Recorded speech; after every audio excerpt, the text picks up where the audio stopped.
Hello there, note taker. I got one note taker. See how many shows up. Yes, I fill this in for the note takers. So, it's not just dead air. Hello. Oh, you're not a note taker. We'll see if any one of the other note takers show up. Yeah. The note takers are always on time. That's true. There we go.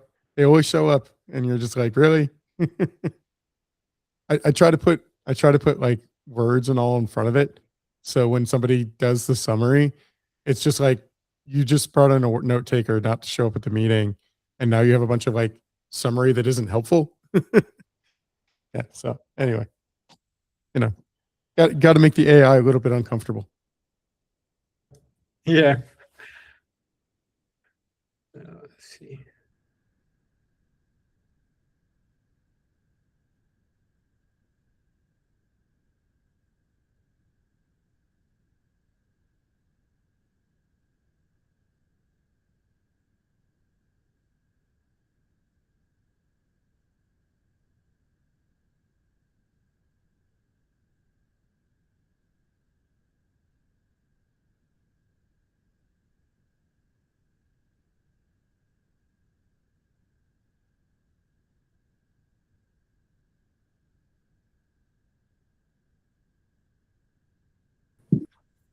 Hey guys. You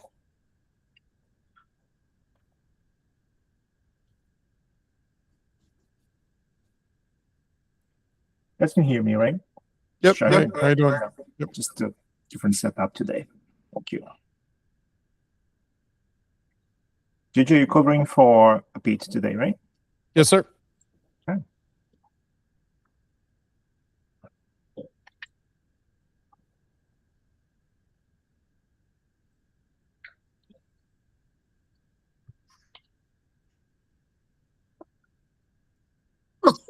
Excuse me.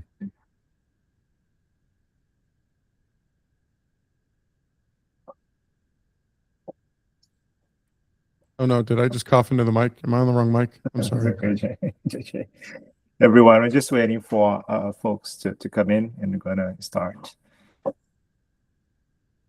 Hey Sean, it's good to see you.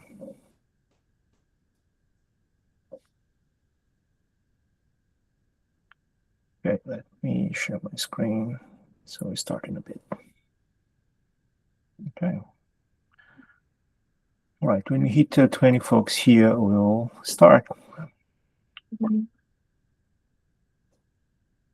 Might be a bit lighter today because of some of the holidays for the Hyper Lab.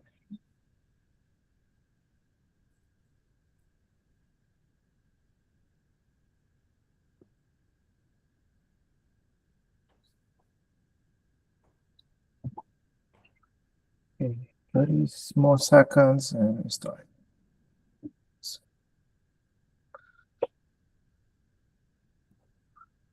All right, I say we get going and more people come.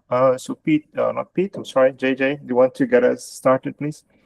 Yes, thank you, Carlos. Hi, everybody. My name is JJ Asgar, and I'm one of the community architects for the llm-d community. First thing I want to say is if you are an open source engineer, which you probably are, if you didn't know, today is Artemis 2 day. We're about to launch a rocket into the moon. And from what we've understood, a lot of open source is going in there with them. So be proud. There's a non-0% chance as an open source developer, your code is going to the moon. So that's pretty cool. I had to throw that out there. But yes, as one of the community architects, I want to make sure that everyone recognizes that we have a code of conduct for the LLM community. If you have not had a chance to take a moment to read it, it is linked right there inside of the community meeting notes. Also, we have a Slack that if you have not had a chance to join us, please join us there. That is where we have most of our communications. And then when you join the Google group, you have access to the previous calls and the previous meeting notes. Other than that, we are the community architects for, you can ping at community team. We are here to help to make sure that the logistics of the community work how we need to. Be awesome to one another, and I hope everything's going great. Carlos, back to you, sir. Great, thanks, JJ. Yes, so hi everyone, especially welcome to those who are new here, first timers. I see some new names, so welcome. The drill here, we start with open forum. We kind of see some topics, but feel free to chime in, ask any question, and then you do these SIG updates. We go around all the SIGs, and you get like a quick update across all the SIGs, the special interest groups. On the note of going to the moon, JJ, that was nice. Last week was, of course, a big week for llm-d. Many of you know or tracking, we announced at KubeCon the CNCF contribution. It was great to see the traction. In fact, llm-d showed up in a lot of the keynotes, a lot of the organic momentum for the project. So it was great to represent the whole community in such an important stage, right? And what we see is that, again, there is a tremendous like a gap and void that we can fill in the cloud native stack. And I think we're being recognized as the project that can actually fulfill that space, especially with cloud native, right? Especially this community. So it's great to see, which means raising stakes for all of us. I think one of the takeaways, at least for me and others that were there, also feel free to chime in, is that, yeah, a lot of expectation now, good start, but yeah, it's early days, and now we have to live up to, of course, very, very, very big expectations. So it's great to see. And one thing that I would also expect, and it's happening, more and more new people coming, right? People that come into this community say, hey, love the project, this is something that I use, resonate with the pain, how can I help? So we as a community and project just making space for newcomers, making sure that we identify things that people can pick up and help. A lot of folks come and say, hey, I'm willing to chop wood and carry water, which is great. That's how, of course, we make for a very healthy project. So keep that in mind across the whole community here. And if you're here first time and want to help, please do ask here or ping on Slack. And for the leads and people already deeply involved with llm-d, I'll just say, once again, congratulations, big milestone for the project. The fun is just starting. On that note, for those at KubeCon or in general, any questions, feel free to chime in. Don't be shy. Very good. Okay, so yeah, we have a chance to talk more about some of the things when we do the updates. But get into business now, right? It's great to celebrate, but hey, we got some good feedback last week as well, as more eyes. We start to get more eyes on llm-d. So one of the things that keep coming up is documentation, right? So remember the project started with a lot of parts coming together. And I think our documentation today kind of reflect that. It's fragmented, it's scattered. So one feedback that we got is like, hey, helping more with a kind of unified view of the parts, right? So we are kicking off a kind of task force, new SIG around the documentation, bring some people that are more like specialized in this type of thing. So this is just kicking off. We're just signing some names. There is a channel now. You see some activity there. So if you do have a feedback, impression about documentation, please do chime in. Well, we need feedback, and but just know that we'll kind of swarm around this just to kind of revamp a little bit documentation and the overall user experience across the project. Just wanted to let you guys know. And again, if there are comments here or suggestions, yeah, please do chime in. Anything else for open forum? Okay, very good. So let's do our rounds of updates, and then if you have time, we can revisit some of these topics again. Let's start with SIG installation. Marcio? Yep. So we are busy preparing release v06. It's our expectation that will be ready next couple of days. That's the plan. As part of the reason, we're trying to get as many well-lit paths guides passing through CI/CD, but again, I need to highlight that we are relying on resources that sometimes are not available. So the more resource, the more guides we can test, and we expect the feature developers to really help us to keep the guides functional and up to date. That's it.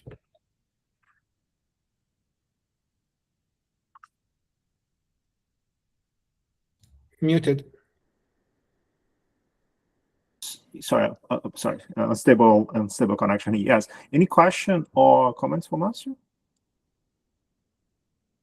Okay. Are we planning to add regression, like, CI tests that just run these things on a regular basis instead of doing it like manually on every release? I mean, we spent a lot of time creating nightly CI/CD tests. At least right now we are covering Kubernetes in CoreWeave, OpenShift. We are covering GKE. We are trying to get as many of those guides running nightly. Yeah. Go ahead, Baru. Yeah, I think it would. So I feel like we say this every release, but again, in this release, it felt very, like, testing and benchmarking has been, not because the tools are great, but, just manual effort and availability, especially like when things get pushed out. So I get the nightlies and testing the guides, but it also makes sense to extend them maybe to the like main state of different components, like not just what's in llm-d, but run the guide with a nightly build of inference scheduler and so on. I think that would very much help keep us focused and like minimize surprises. Yeah, so let me just kind of summarize this, just to emphasize a few things to the community, right? So number one, going back to your question, Abdul, yeah, so these are all nightlies now, right? So this is all automated. I think there was like a lot of effort to make sure that we have that. And of course, this is best practice, right? So something that we absolutely needed. I think it's in place now. We run the nightlies. When you do that, of course, you exposed a lot more things. And that was a goal. And in many ways, knowing where you might have problems, it's a good thing, right? And then we go in and solve that. Running this on several environments, I think it's a goal. And as Marcio mentioned, I already have 4 environments covered. The coverage it varies for different reasons because networking is different in these environments. So some things that you're also learning. But on your point, Maron, just keep in mind that like there were like steps, right? First was, of course, it deploys consistently, all of that. Second, of course, functional regression is there. Now, I think what you're asking, and I agree, it's also have performance regressions. I don't know if nightly, but certainly with some cadence, right? So we can actually make sure that anything that's introduced, of course, is not regressing performance. I hope this makes sense, and I think in many ways it's best practice that you, of course, start to follow and enforce more. Yeah, Abdullah?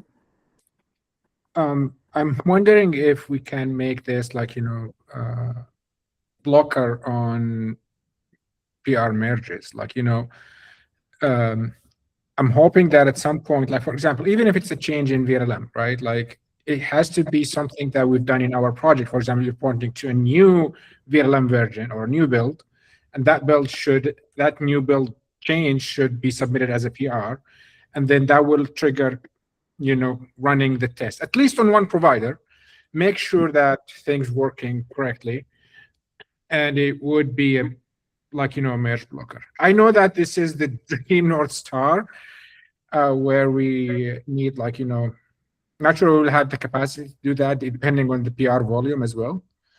I will need to figure out an approach where we're able to do this nightly. I don't know how many PRs we merge per day. Sometimes it will be a huge number, and then you get lost, right? Like what exactly changed that caused this? And so nightly is useful, definitely better than nothing, but it's still far away from the North Star, I think. Yeah. Yeah, quick reaction. I think we all agree this is the North Star, and I think big steps there. I think you touched on some of the more practical challenges now, right? First of all, these things actually take a lot of time to run, right? So we probably need to find some smart way to select and again what we run and how often, right? I think we'll get there, but it's still incremental. But I agree, Abdullah. This is not start. Hey, Diego. Just to comment something for Abdullah, I think we have a PR, like it's going to be ready soon, that we are going to be able to comment on the PRs to be able to trigger the night list on its PR. So that yeah, would this is great. facilitate the testing. This is great. It's just that I don't know if we will want to have maybe only the owners or some special. Yeah, the maintainers can trigger that. Yeah, all the maintainers. Just Yes, the all the maintainers. maintainers. Yeah, very good. So I think we're kind of aligned on the overall directions. Maybe let's table this one and come back with how we get to North Star.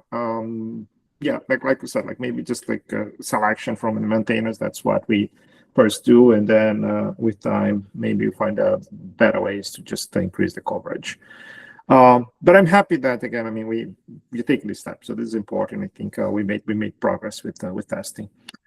Okay, very good. So should we go to the next one? I know that Tyler, you're typing. If you want to skip you and come back after, so you have the chance to just drop things. I am ready. Okay, go for it. Sorry, I went like super long on the VLM large scale serving sync, which is right before this one. So you can see this very fresh doc here. Yeah, we went through like Q2 roadmap stuff, and so like things that are kind of penciled in here. Async by default, EPLB. That's a miss from last quarter, but we're pretty close on it. Experimental fault tolerant elastic expert parallel. So that's been driven by like Huawei and NVIDIA folks. So a lot of interest around that one. Experimental AFD, I think I've been convinced at this point it makes sense. So AFD, more disag, of course. So that's attention feed forward disaggregation. You might have seen what NVIDIA is doing with the Grok LPU, where very low memory, so they don't put the KV cache on that, but they do the feed forward section. So more than just like pre-filled decode disaggregation, you run the attention blocks on, or the attention layers on the GPUs, and then feed forward on LPUs. This is for like ultra low latency, not high throughput cases. And then not exactly sure what this would entail, but our experiences with debugging the NVFP4 numerics issues for GB200 make me want a better like numeric like NAND detection numerics harness in VLLM. Right, so that was kind of going backwards here. So speaking of the GB200 numerical issues, so these are still unresolved. I do have a benchmarking setup that is stable. Using VLLM, using the model runner V2. So we're still working through things there. And then one thing I want to call it, the Dynamo team has a proposal for adding forward pass metrics to VLLM. So this is less of an observability thing and more akin to the KV events API. So they publish to a ZMQ socket these like forward pass statistics, and then they make routing decisions based on that. So I think that would be interesting for the inference scheduler team to look into. Another item of interest from the Amazon Bedrock team is this PR for bidirectional PD transfers. So not only going from P to D, but also backwards. I think that's everything. All right. Thanks, Tyler. Yeah, a lot of things as usual. Any comments, questions for Tyler? Okay. We'll keep. I might have one, but I'll just, in interest of time, let's just run through them. I will come back to one thing, Tyler. But let's do inference schedule. I think Abdullah, you're covering, right? This one. Yeah. Just quickly. Inference gateway version 1.4 has been released. Thanks, Itai. Lots of new features. including standalone EPP as a released chart, as a released time chart, gRPC support, and yeah, I mean, like significant improvements on flow control and data layer internals. So we're consolidating over, like, you know, the North Star of each of these subsystems now, removing all the legacy, you know, work and basically graduating these features. Initial support and initial implementation for EPD as well, like this is happening in llm-d proper. New disaggregation profile that tries to consolidate everything related to disaggregation into one. The other thing is, like, again, like sidecar command line option handling has been cleaned up. I think this is, like, you know, related to disag as well. We've got also a lot of you know, work on the llm-d repo itself, again in preparation for the migration of EPP from Inference Gateway into llm-d. Again, makefile builds, improving actually also pre-submit checks and a bunch of other, like, you know, mechanical improvements that are necessary for the migration. We also have the async processing or online batch well-lit path out with the first release for the async processing agent. Please take a look. It supports Redis and GCP pops up. If you're interested to add other message queues, please reach out to Shimi and the async processing project. I would love to have more support for other message queues. And last but not least, again, migration plan of EPP to llm-d is out. Like, there's detail of how we're going to execute it. We want to execute as soon as possible.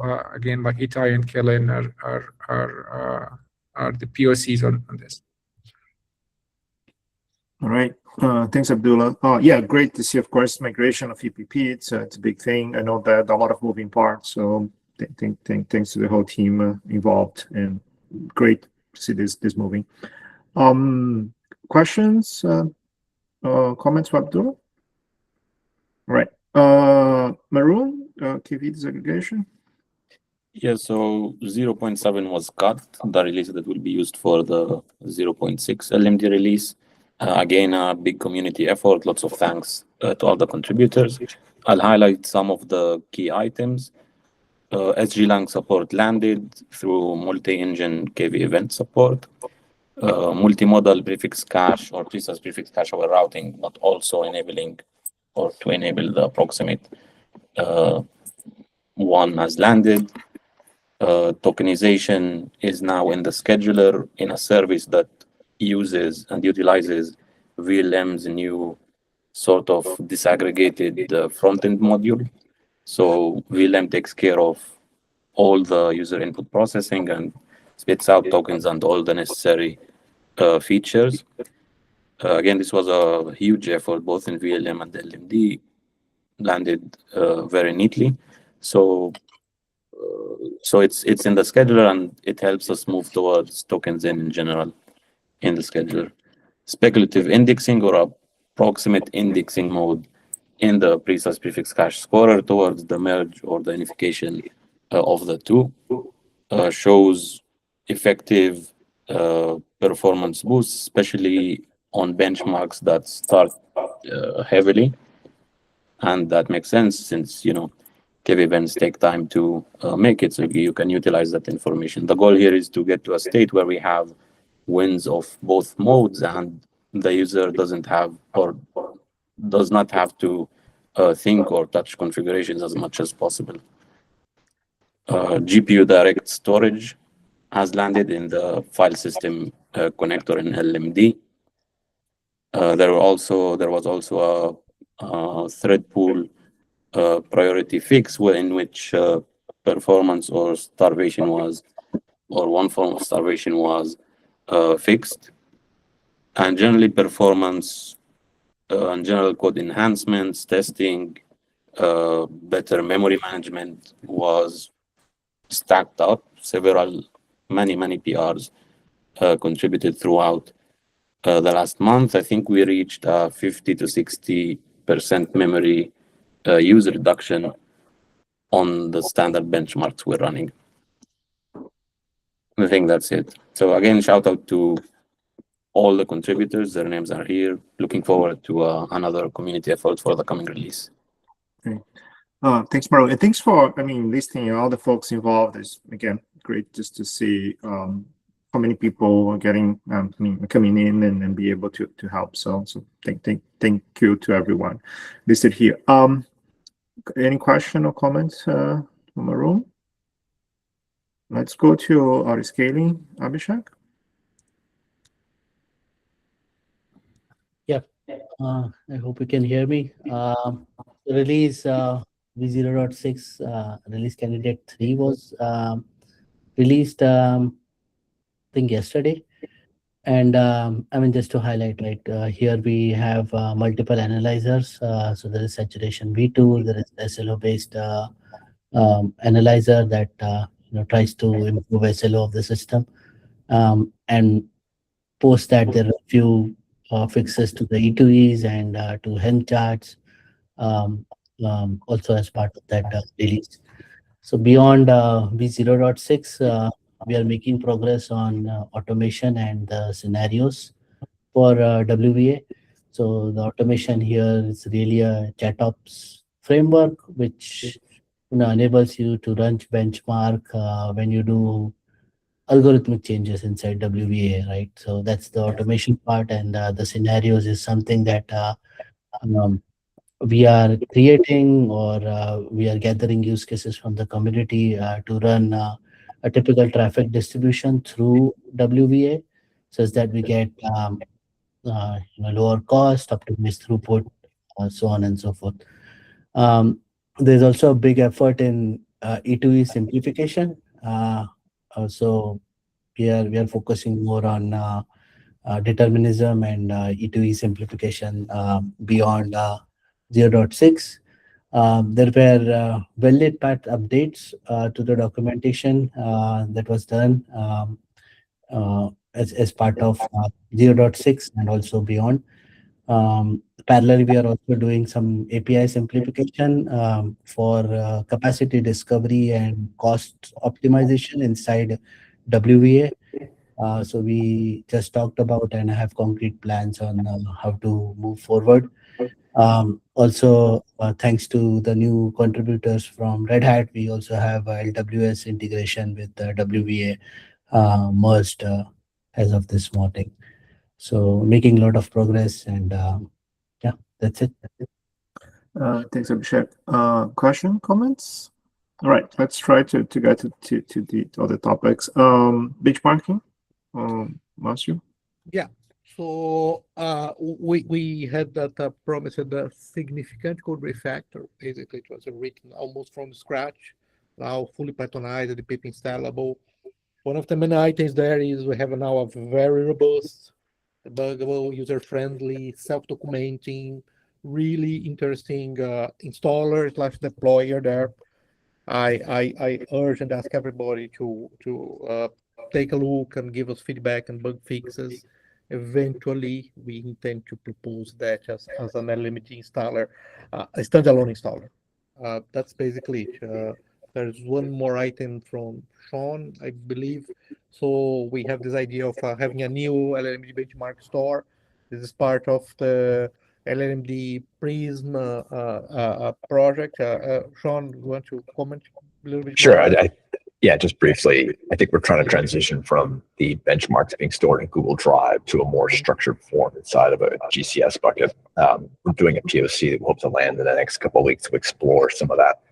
Part of that is also making sure that inference perf outputs are wrapped up in llm-d benchmark, so we get the standard results format. So we're trying to make sure that we're getting better alignment on those formats so that they contain all the information we need in order to do better blog posts and analysis on these things. And so we've got a analysis tool that we've been prototyping as well too, called Prism, that sits on top. It allows you to explore those benchmarks as well too. So a lot more details in the doc. Happy to have other folks jump in and chime in, but we're trying to do more with the benchmarks we have. Yeah, great addition. Great. Anything else or questions for Master Sean? Good, very good. Observability, Sally? Hey, yeah, there's just that one merged PR that happened over the past week or two. So some docs need to be updated with that. It'd be helpful if you do create changes around observability to make sure you follow with the docs. But I checked that out now. So that's, unless anyone has anything else. All right. That's all I got. Thanks, Sally. Yeah. Okay, questions for Sally? All right, we got to the last one. Network stack. I don't know if Praveen or Alec. Praveen, go ahead. Hi, Carlos. Yeah, I'm here.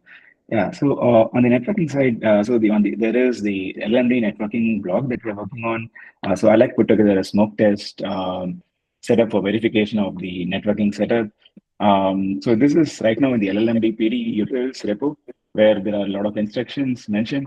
But since you mentioned there is a doc, so I was wondering whether we should have a similar mention in the docs as well, where we mention the things to do for the networking. So that's just a comment. Since we have some information in the llm-d PD utils repo, we could use that. And on the measurement side of it, we currently did a TCP measurement where we saw that ucl performed about 9x better than UCX. So we're waiting for NVIDIA to validate and debug the bottleneck in UCX so that we can proceed with the blog thing. So hopefully we can submit it for KubeCon North America 2026. I mean this year. Yeah. And on the ucl side, sorry. Go ahead, Praveen. I'm sorry. Yeah, go ahead. Yeah. Okay. Yeah. On the ucl side, so we have a PR up on the intranode transfer, which is close to landing in the Nixel, and with that we will achieve parity with UCX in terms of the transfer supports in terms of the intranode, internode, and the transport transport selections that it offers. And in the roadmap, we have things like adding the Nixel metrics on the transfer related metrics and dynamic transfer traffic selection or transport selection. Yeah. I'll quickly mention this. We are right now trying out a deployment of llm-d on a heterogeneous cluster with 2 NVIDIA nodes, 2 AMD nodes, and 2 Gaudi nodes. So I'm confused on how to make the full use of llm-d. So if there is any pointers on that, I'd really appreciate them because I'm able to network between these nodes with Nixel. I mean, not exactly with Nixel, but RDMA. But I'm still figuring out how to whether the Nixel connector would work, whether the KV cache transfer would really support it. All right. So Praveen's taking heterogeneous support to next level. So yeah, curious to hear more. Great. So we ran out of time. So thanks, Praveen. Just one quick comment. Yeah, the blog's been a long time in the making. Great that you have numbers, and big thank you to NVIDIA team for the help here. I think it would be great to get those numbers out. So yeah, just want to say that. I think we're good for today. If no more questions or comments, I see you guys in 2 weeks. Remember that you start to do this bi-weekly, and you go from there. Thanks a lot. Bye, folks. Thank you. Have a good day.